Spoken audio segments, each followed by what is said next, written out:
Olles Euroopa Liidu liikmesriik, on Eesti suurepärane koht Valgevene jaoks, kuhu rajada uusi ettevõtteid ning arendada äritegevust.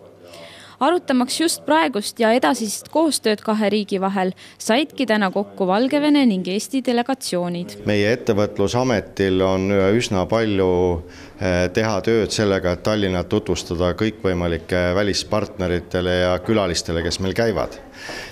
Ja täna on meil siin külas Valgevene tööstuskaubandusdelegatsioon.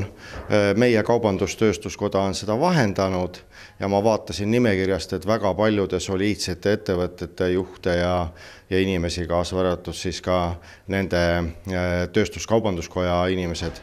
Et mis me peaksime siis tegema, et me tutvustame Tallinnat, räägime, mis Tallinna positsioon on, milline on Tallinna ettevõtlus, me räägime oma tööstusparkidest, me räägime oma kavadest, me räägime, mis tervikuna Tallinna linnas plaanis on, nii et ma usun, et Valgevene inimestel, kes Eestimaale tulevad, ei ole võimalik, et nad ei näe Tallinnat ja Tallinna ettevõtlusinimestega ei kohtu.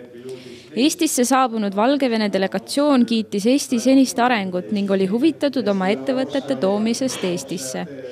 Delegatsiooni esimees oli väga huvitatud Eesti säästlikust energiamajandusest ning soovis teha Eesti ettevõtetega koostööd ka Valgevene pinnal.